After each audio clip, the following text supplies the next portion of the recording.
Good day and welcome to the Ministry of Tourism special interview program, Tourism One-on-One, where we explore topical issues affecting our tourism sector following its record post-pandemic recovery.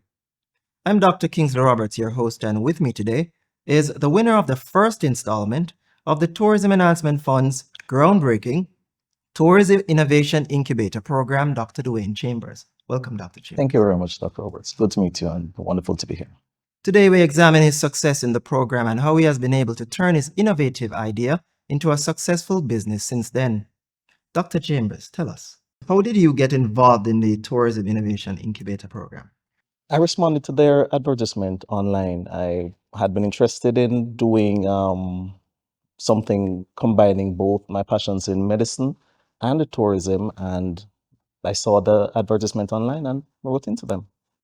So, what inspired you to participate? So, expound on that for us. Well, the idea actually started many years ago. Out of interest in the booking engines that are a lot of people know today, I started working on this idea and thought to myself, well, I am a medical doctor. Why not combine? I love tourism. Why not combine tourism and health?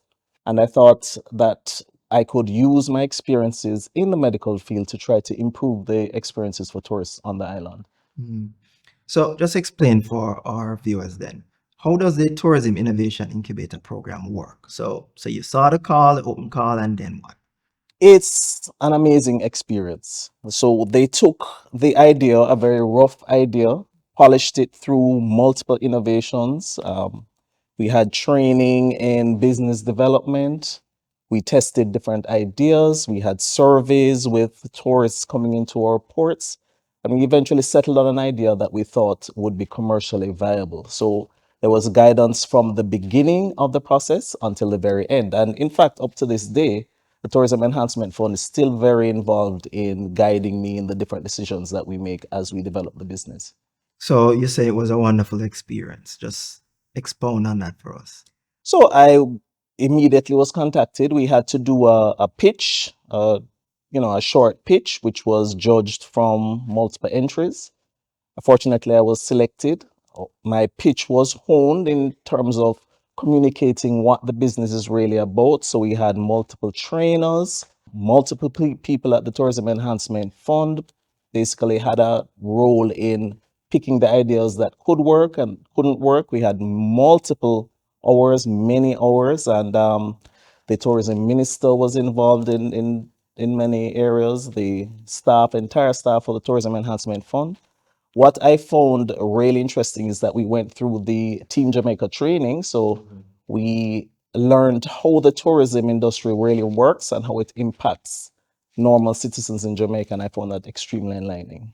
So the idea you went in with, was it just rough? Did you have something worked out already on paper, all of that? It was extremely rough. I thought at the time that it was finished, but quickly learned that it wasn't.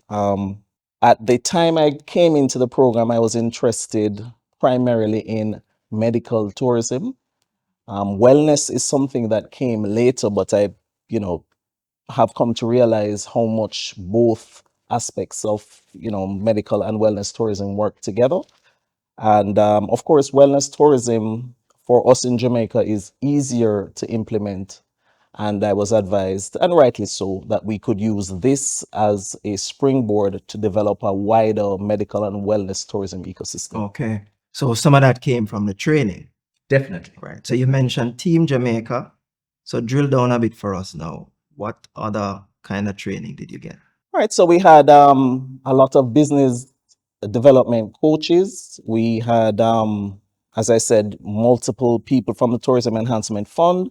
We had input from tourism linkages, TPDCO, multiple agencies in the tourism industry played a part in honing the idea and trying to, find a way for it to fit into the emerging tourism industry in Jamaica and the vision they have for how tourism should develop. So in all of this, there was competition, right? Yes. So how intense was the rivalry in the incubator program? To be honest, I am good friends with a lot of the people that I was competing with. We have a chat group. We talk all the time. We actually help to develop each other's ideas to this day. We draw on each other's experiences, and it was friendly rivalry. It was more support than rivalry. There's always competition, and that's good, but there was a lot So of what's the support. real story now? No drama, no intense There was, rivalry. to be 100% honest, there was no drama. There was absolutely no drama. I have a really good set of tourism innovators that to this day I talk to. All right. So you mentioned now your business was health and wellness based. So explain for us now the concept behind all of that. All right, well, let me tell you. So, Caribbean Front Desk, we're website based. We're wellness tourism facilitators. What that means is that we try to improve the experience that visitors have on the island by incorporating wellness excursions. So, if you really think about it, if you're a tourist coming into Jamaica, you will actively choose the destination, which is Jamaica, of course, because of its huge brand. The accommodation you will actively choose, but a lot of tourists will come stay at an all inclusive or just choose whatever excursions are being offered by that particular accommodation.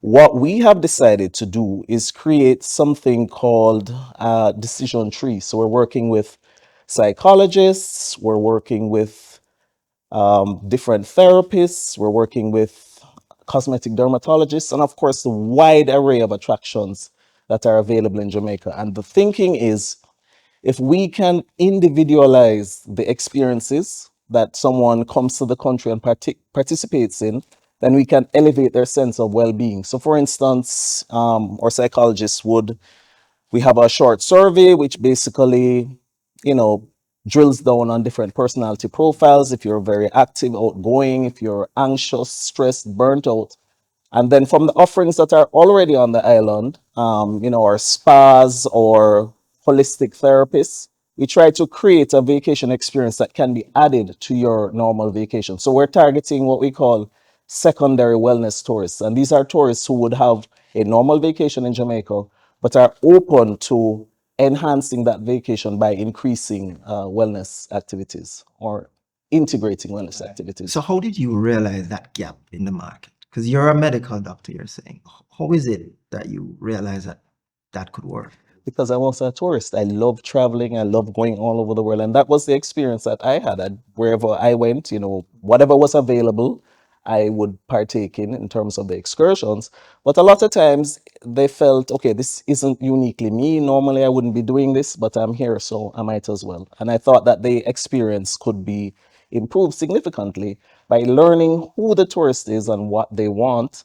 And then, of course, wellness is something I'm extremely interested in. So we can give them tools that they can take back to their home in terms of dealing with stress, anxiety, depression, all of these things that Jamaica cures based on the lovely environment that we have. But we're gonna find a way that they can learn something from this and take it back to the countries. So is it that you went to another destination and had that type of experience and saw a similar kind of build out? Destinations, the wellness market is a $5.8 trillion market. In other developed markets, there are people that would, if you're going to a country for a wellness experience, they reach out to you, ask you what you are. They know everything about you before you reach that destination. And I realized that there was a gap here in Jamaica in that we've taken for granted the beauty of Jamaica and how it does impact your sense of well-being, but we could go a step further. And that's where, I thought we could step in. All right. So tell us now, what type of services do you offer? All right. So we're embracing 6 broad categories of wellness. Right. The first one is psilocybin therapy, and that is actually mushroom assisted therapy. And I saw your eyebrows. So, which is why we have psychologists involved, and we have a medical backup. And psilocybin is used in anxiety, stress, depression, and we thought that responsibly introducing it into a vacation experience could help a lot of people in a lot of positive But it tends ways. to be controversial. So It how do you is. manage that? It is. And that is why education is extremely important to us. That is why the people that are involved in creating the therapy programs are licensed psychologists, licensed therapists, And we are extremely important to make sure that people who should not be involved in this are not. So we have intake sheets. We exclude things like major depression, which should not come to a person suffering from major depression should not come to a country during a vacation experience and be involved in this. We have much less controversial therapies. We have holistic therapy, including yoga, meditation, breath work. We have what we call stress management, which basically is spa therapy. We have amazing, beautiful spas across the country. We have a cosmetic dermatologist. If you want to come to Jamaica and leave looking 10 to 20 years younger, we can do that. We like to think of taking the glow of the island back to the home that you're coming from. We have attractions involved in adventure and nature, and we have a whole lot of those in the country. And of course, gastronomy. There's nothing that can be done in Jamaica without including our food. We are focusing on farm to table excursions. But of course, Jamaican food is Jamaican food. And, we want to present it in a way that elevates people's moods. So you mentioned the cosmetic element. Mhm. Explain that, Right. part of it for us. So we work closely with a cosmetic dermatologist. She's my wife. I can say that. Very talented, very talented dermatologist. We will be offering laser facial rejuvenation, Botox, fillers. So there are a lot of tourists actually do come to the island and partake in some of these things. There are a lot of very talented cosmetic surgeons and dermatologists in Jamaica. And we're going to present that in a responsible way and on an accessible platform. So if you want to come, you take a vacation and, you have a top up. You go back home looking like you've been on vacation for years. And you see a significant demand out there for Oh, that. yeah, definitely. I mean, worldwide, the cosmetic industry is a multi-billion-dollar industry. There are people from Jamaica that actually travel to other islands for these services. So we have the talent here. Why not have, people come to Jamaica to enjoy these services and at the same time have a vacation? There's no better place to do it. So is it that we don't have that many practitioners who specialize in that area? No, I think in terms of cosmetic services and the wider medical services, it's about education. So there are lots of people that will come to the island and not know that there are people that are involved in this. We want to be able to highlight the people that are trained and that can do a lot of these services safely, because as you know, in any environment where something is unregulated, things can go wrong, and that's what we really are trying to prevent. And so we people that are trained, board certified, experienced in a lot of these procedures, and we can get the word out and people will come. Okay, great. Thank you. That brings us to the end of our program. Thanks for joining us today, Dr. Chambers. Thank you for having me. Thanks to our viewers for tuning in. Join us next week when we conclude our discussion with Dr. Chambers on his success in the Tourism Enhancement Fund's special Tourism Innovation Incubator program and how he has been able to turn his innovative idea into a successful business. Take care and see you soon.